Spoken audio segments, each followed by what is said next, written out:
All right, welcome back, everyone, to Lakers Latest. I hope you guys had a good weekend. It is Monday morning at around 8:15 PT. And yeah, like I said, hopefully you guys had a good weekend. Hopefully you did some holiday stuff. It was a little toasty in LA, but then it got chilly, and now it's like 52 now, and it's back to like kind of normal weather. But yeah, it is December 15th. We're officially 10 days away from Christmas. Still crazy to say out loud. It feels like Thanksgiving was yesterday, and we're already like almost 3 weeks past it. This is like always that time of year where it's like Thanksgiving, like you have Halloween, then Thanksgiving, then Christmas, and it's like it just feels like it happens so fast, and we're already 10 days away from Christmas, and that's just wild. So yeah, like I said, hopefully everyone had a good weekend. It's Monday, so best of luck to everyone starting the week. It's always brutal for all of us. But yeah, as always, coming to you from Studio City, California, where, like I said, it's about 52 degrees and sunny. Stuff going on in LA. Let's see, football. Rams beat the Lions. MLB, nothing's going on. It's boring winter meetings, kind of just holding out hope that something's going to happen. Dodgers signed Edwin Diaz. But yeah, like I said, hopefully you guys had a good one. I will get to the Lakers game in a minute. But yeah, hopefully everyone has a good start to their week. So yeah, let's talk about the Lakers. So Lakers played their first game in like 3 days, I think, yesterday. It was at Phoenix. Austin Reeves was out with I can't remember what. I think it's just day to day. I don't think it's anything too serious. But he missed the game, and yeah, it was a very, very back and forth game, right down to the wire. A lot of chippiness. Dylan Brooks is just a total loser, which I'll get into later. Dude's just an absolute clown. Absolute clown. No one. He's just remembered for being a complete clown during his career, and one of those guys that like was a okay player, but just like a complete loser of a person. But yeah, so let's get into it. The Lakers won 116-114 thanks to some LeBron game clinching free throws near the end. It's back and forth. If you look at just a quarter breakdown, Suns 36-31 the first, Lakers 31-26 in second, so all tied up going to half. Lakers had a big third quarter, 24-15. Then the Suns really chipped away at it, outscored the Lakers 37-30, and nearly came back to win the game. But thankfully the Lakers were just able to hold on. Yeah, very chippy game when you kind of look at the numbers of the Lakers. LeBron had a good game. Huge shout out DeAndre Ayton. He was awesome. 20 points, 13 rebounds, 10 of 11 from the field. 2 steals, 1 block. He's been very solid. We look at his overall season numbers. He's 15.3 points, 9 rebounds, 71% from the field. That 71% from the field isn't going to hold up, but still, like, in a game where Luka specifically, who I'll get into later, really, really struggled. Luka really struggled this game, and it was just important to have those pieces picked up. To have DeAndre Ayton have 20 and 13 on 10 of 11 was huge. Rui, another game where Rui essentially completely disappeared. I mean, he didn't have a Tony Snell performance to say. But Rui played 31 minutes. He had 3 points. And like this is just what's a little concerning. 3 points, 1 of 5 from the field, 1 of 4 from 3. Barely shot the ball. And it's like you just can't have these games where you're practically invisible. He hits a game winner, he has some good games, but then he has games where he's invisible, and I just don't get it, especially with Austin Reeves out. How do you take 5 shots with Austin? How are you on the court for 31 minutes? You take 5 shots when Austin Reeves is out. That's just crazy to me. Like I just don't get it. Jackson Hayes, shout out. He was huge. He had 18 minutes, 12 points, 9 rebounds, 2 assists. Was perfect from the field. He had a big game. Jake LaRavia, he 6 points, 8 rebounds. He didn't play that good, but he had his moments. Again, it kind of seems like Dalton connects out of the rotation right now, which I just don't know what their plan is with him really. I feel like when he plays well, he just doesn't get any minutes. So I don't know. We'll see with him. But yeah, obviously, just snuck by. I'll get into Luka's performance later, which was, again, kind of quelled my concerns about him overall. But in the end, obviously not an easy one, especially without Austin Reeves. it's always going to be more difficult when your best players are out. And Reeves, to me, has been their second best player this year. He's been better than LeBron. So obviously not having him was tough, but they made it work. The bench was pretty solid. They had 29 points. But yeah, for the most part, I think they still found a way to make it work. And they snuck it in. So we'll take the W, whatever it takes, however they get it. So yeah, shout out Lakers.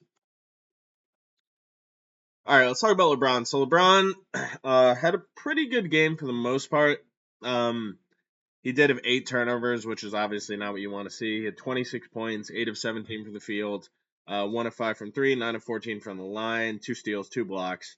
A little, 9 of 14 from the line is you expect a little bit better from LeBron. And obviously 8 turnovers is not really ideal. Him and Luka together had 14 turnovers. The Lakers are lucky to win a game where LeBron and Luka combined for 14 turnovers. Let's just say that. But for the most part, good game from LeBron. He hit. Let me just double check. He got fouled at the end on a 3, and he thankfully made 2 out of the 3 free throws. Missed the first one, made the next 2, and then the Lakers got the ball back. Vincent hit a free throw. But yeah, look, LeBron, obviously he had, those 2 games where he definitely struggled. But since then he's come back. He had like 29, 7, and 6. Last game before that he had 19, 15, and 8. Today he's got 26, 4, and 3. So kind of helping quell those concerns about is Father Time coming. And again, it is. Obviously Father Time is coming for all of us. But LeBron still has a ton left in him. I think the past couple games have shown that. When he needs to, he can still take over. And even though he might not be as great as he once was, he's still, a phenomenal basketball player and probably a top 20, 25 player in basketball. So LeBron figured it out. Even in games where, again, the 8 turnovers, we got to be better at that because him and Luka, 14 turnovers combined is very bad and not ideal. But at the end of the day, he still hit the shots when it mattered. He still got 26, 4, and 3. So, shout out LeBron. I know this isn't easy for him at the age of 40. So you got to take what you can with him. But yeah, he still made it work, still figured it out, and still found out a way to get the W. Yeah, Luka really struggled in this game. Luka, I didn't say before, but he was he had 29 points, but he was 7 of 25, 2 of 14 from 3, 3 rebounds, 6 assists, 6 turnovers. So 29 points on 25 shots is just not very good. And again, I've said this so many times. He falls in love with the 3, and it just I don't get it sometimes. Like take a bunch of 3s. I get that. You got to do that. This is the way the NBA. He's got that great step back.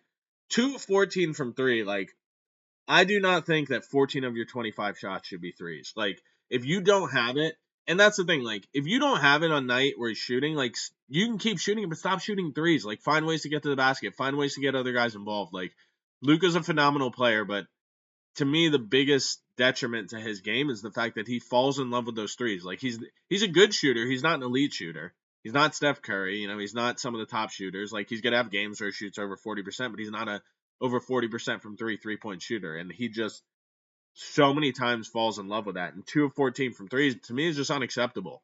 Like if you don't have it, stop shooting 3s. And shoot open 3 step backs, that's fine. But like in a game where you're not shooting well, like get to the basket, like hit mid range, try and draw fouls. Like there's no reason that you should be. And obviously he had 14 free throws, so that's where most of his points did come from. So he did draw plenty of fouls, but 2 of 14 from 3, it just comes back to that thing where Luka just consistently can fall in love with the 3. And I get it if you're hot, but when you're not, you got to find other ways to make an impact. And Luka's unbelievable. He's one of the top 5 players in basketball, but the falling in love with 3s is, I don't want to say it's becoming a concerning trend, but it gives me concerns come playoff time that like he could fall in love with that and cost him a game. But he obviously is still unbelievable, but just need to be more efficient and need to me, if you don't have that shot, don't put up that many 3s. So still found a way to win.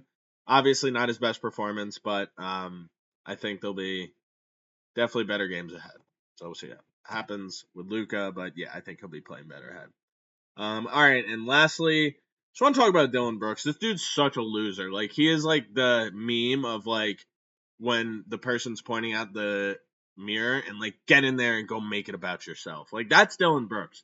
That dude finds ways to make it about himself at all costs. He's just a pest, like bothering LeBron. Like, bro, you're LeBron James is arguably the greatest basketball player ever, and you're Dylan Brooks. Like, no one, like, yeah, I'll remember who you are because you're just obnoxious loser pest. But like 20, 30 years from now, like kids that didn't want, no one's gonna be like, oh, tell me about Dylan Brooks. Like, how did he do? Was he a great basketball player? I want to hear about him. Like, no one cares, dude. You're a loser. You've been a loser your entire career. You've been a loser in Memphis. You've been a loser in Houston. Like, it's like, dude, stop making stuff about yourself. Like, grow up. LeBron is always going to dominate you. He's always going to own you. Like, get over it, bro. So I just want to say that Dylan Brooks is just complete and total loser.